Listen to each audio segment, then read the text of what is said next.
2025년 오늘 첫 번째 주일로 보내고 있습니다. 우리가 새해를 맞이하면 집에서 또 아이들에게 또는 스스로 혼자 다짐을 하게 되죠. 올해는 뭐를 하겠다. 올해는 내가 이런 것을 저런 것을 한번 해보겠다. 우리 교인들 같으면 성경을 한번 읽어보겠다. 통독해보겠다. 이런 다짐을 하게 됩니다. 하지만 시간이 흐르면 자연스럽게 그 결심이 대다수는 희미해져 가는 것이 사실이기도 합니다. 저는 항상 새해가 되면 아내한테 이야기를 합니다. 글씨 연습을 하겠다. 제 글씨가 너무 악필이거든요. 그래서 매해 열심히 준비하고 근데 교회 살기 바쁘면 한 달도 안 돼서 그것은 책꽂이에 다 고정되어 버립니다.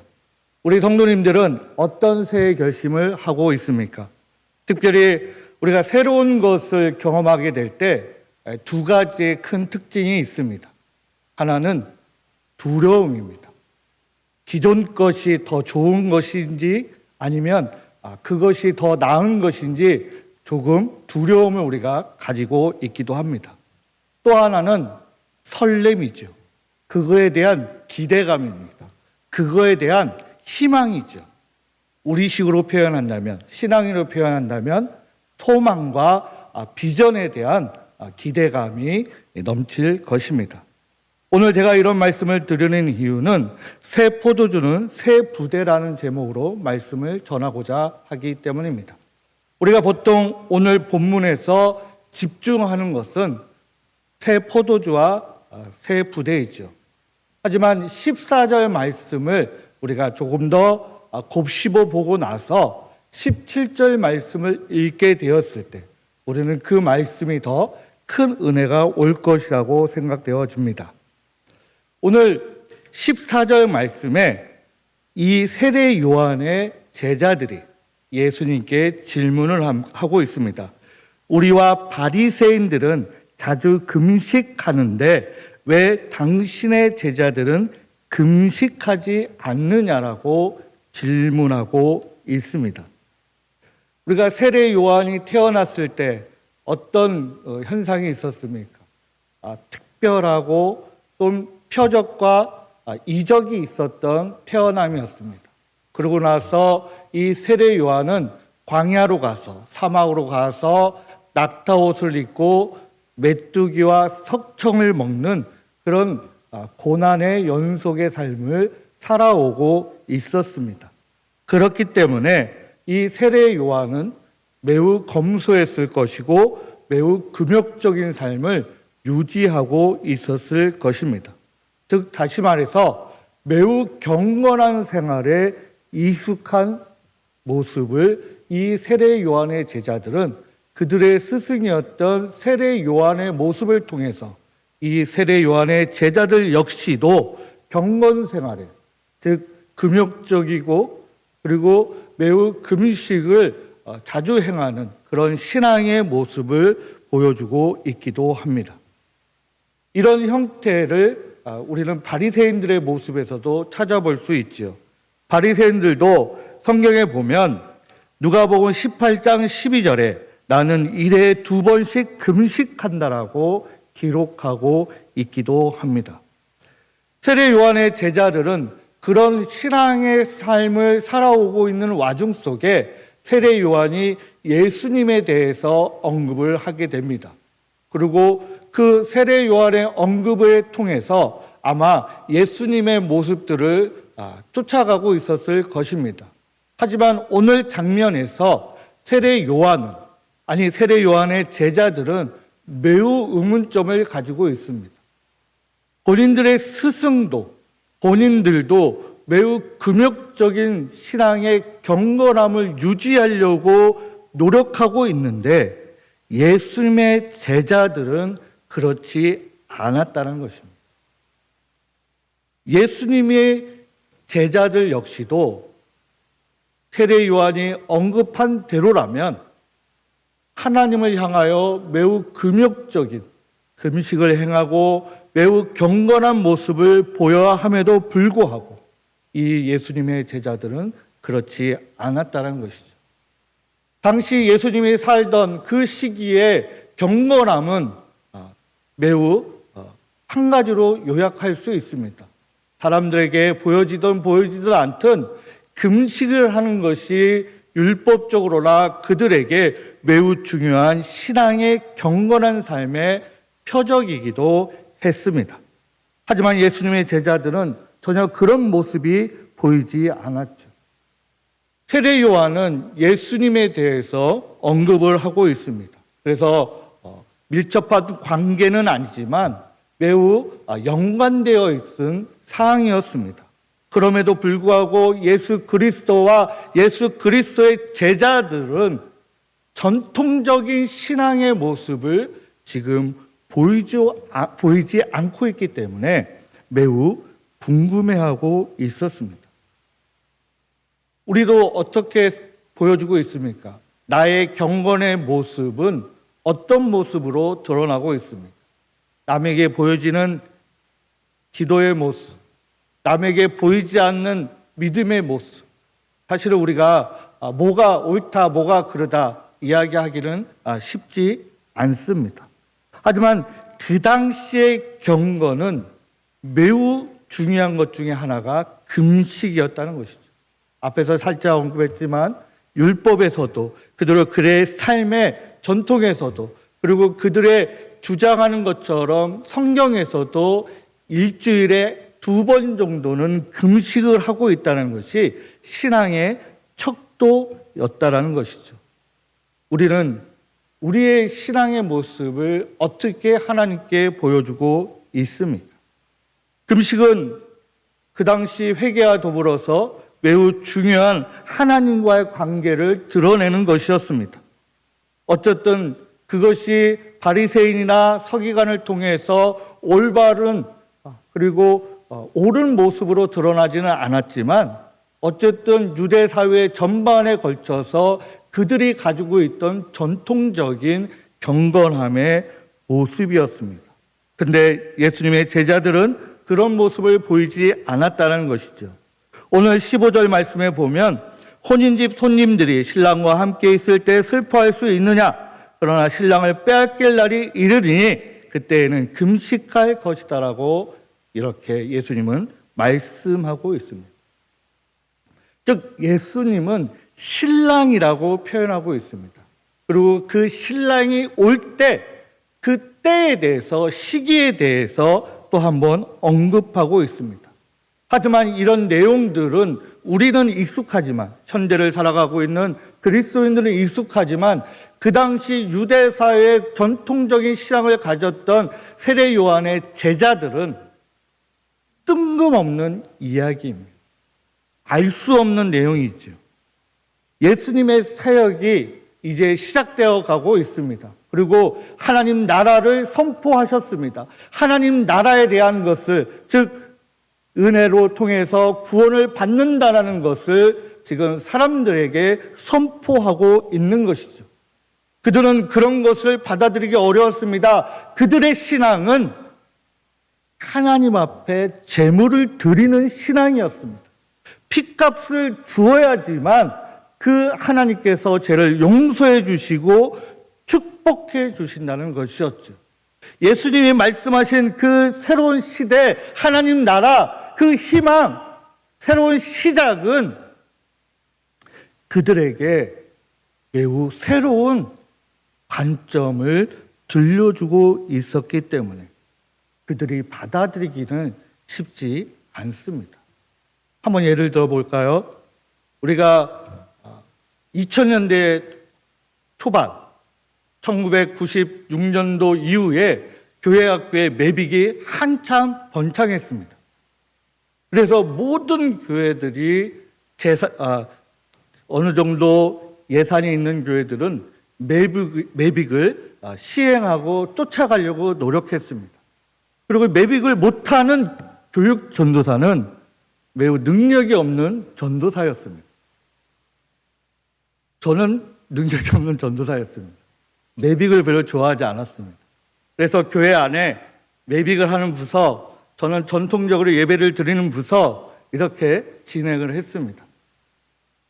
그리고 제가 얼마 후에 그 교회를 떠나고 되돌아보니까 그 교회는 결국 매빅이 사라졌습니다.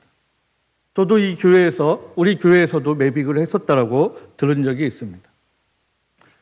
물론 그것이 좋다 나쁘다라고 이야기할 수 없죠. 또 한 가지 예를 들어볼까요? 1990년도 초반 그리고 95년도, 6년도 이후에 교회에 열린 예배가 한창 불꽃처럼 번졌습니다. 교회에 드럼이 들어오고 예배당에 드럼이 들어오고 기타가 들어오고 키보드가 들어올 때 많은 교회들이 큰 소리는 아니었지만 그 안에 조금 갈등이 많이 있었습니다. 저 역시도 젊지만 매우 보수적이었습니다. 2000년대 정도 되면 이제 30살 초반, 28살 이후 정도 됐겠죠.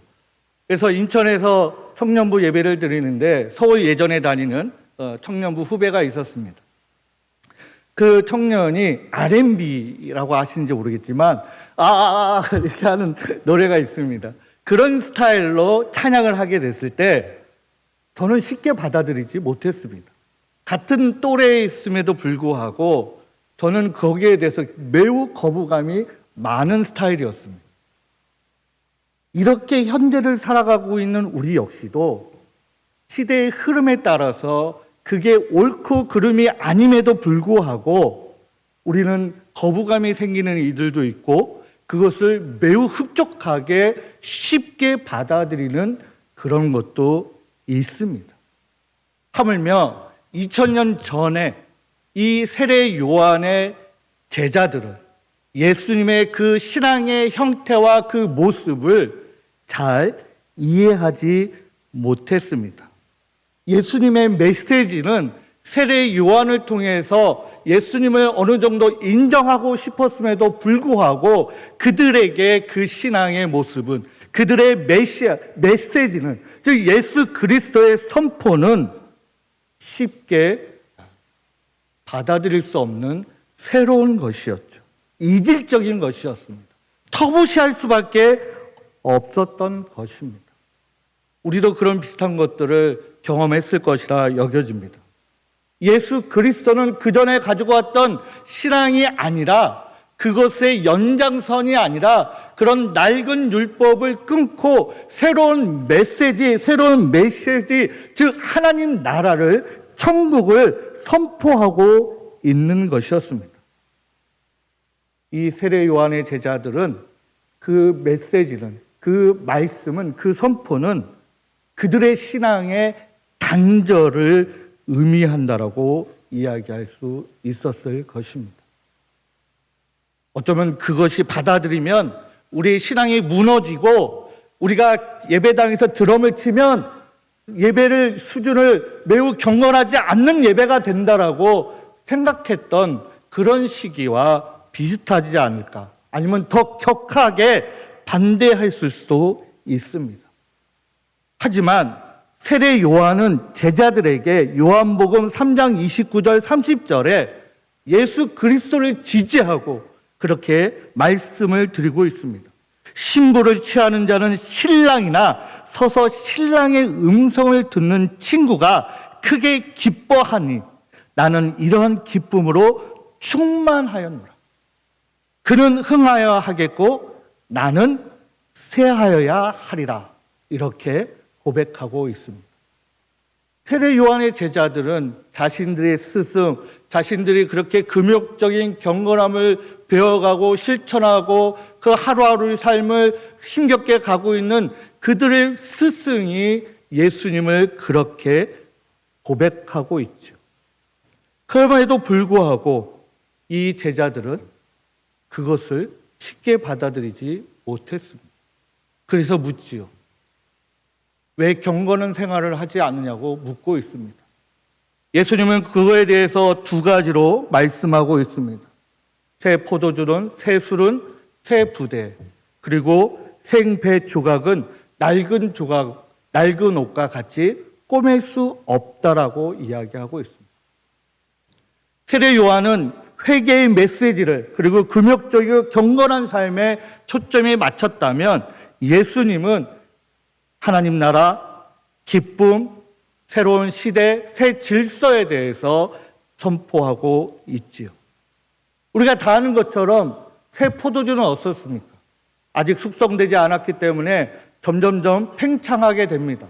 그래서 낡은 가죽에 들어가면 그 텐션을 유지하지 못하고 터져버릴 수밖에 없는 것이죠. 또 성경은 이야기하고 있습니다. 생배 조각은 낡은 옷에 새것의 조각을 같이 기으면 낡은 쪽이 땡겨져 와서 찢어질 수밖에 없다라고 이야기하고 있습니다. 다시 말해서 왜 예수님은 이 말씀을 우리에게 하실까요?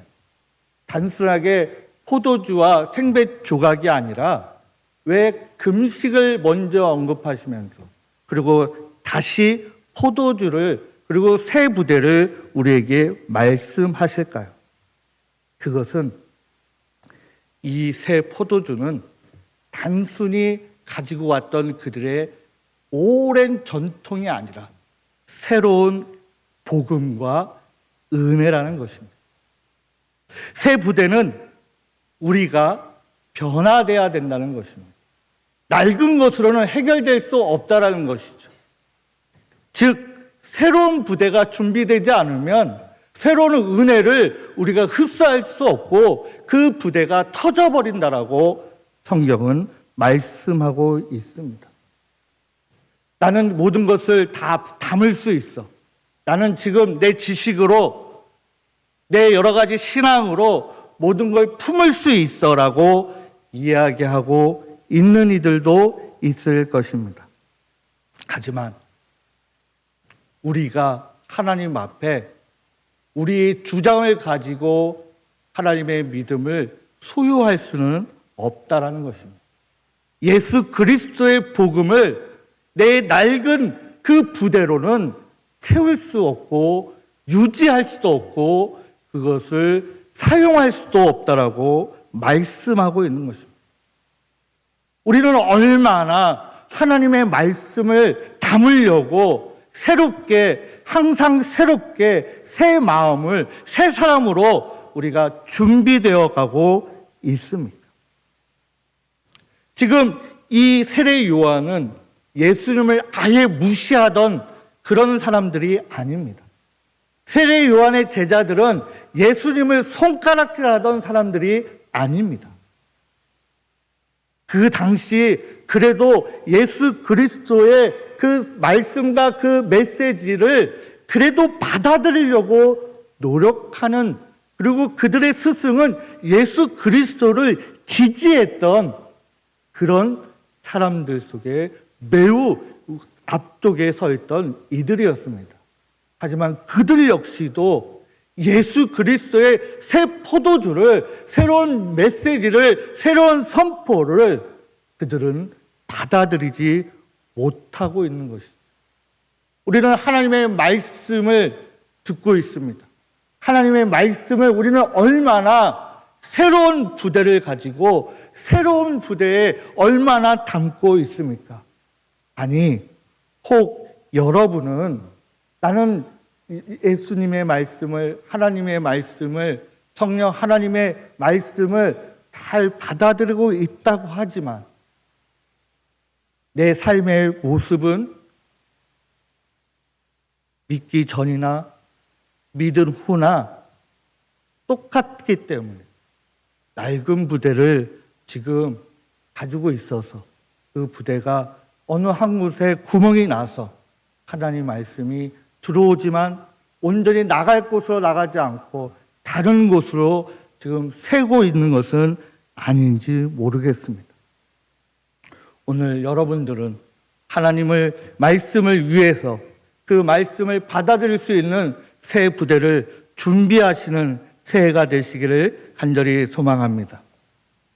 오늘 두 번째로는 이 새 부대를 준비하기에 앞서서 포도주가 돼야 되죠. 그렇지 않으면 포도주를 부을 수가 없습니다. 이 포도가 포도주가 된다는 것은, 즉 한 가지의 마음을 갖는 것이죠. 한 가지의 마음을 갖는다. 교회 성도님들이 한 가지의 마음을 갖는다는 것은 무엇입니까? 우리는 두 가지의 비전이 있습니다. 오늘 여기에 있는 위에 보시는 매 하나씩 주시는 하나님의 소망이 되고 영광이 되는 교회라는 하나의 비전이 있습니다. 하나의 목적이 있죠. 또 변하지 않는 목적이 있습니다. 그 목적이 무엇입니까? 하나님 마음으로 세상을 품는 교회라는 목적이 있습니다. 비전이 있죠.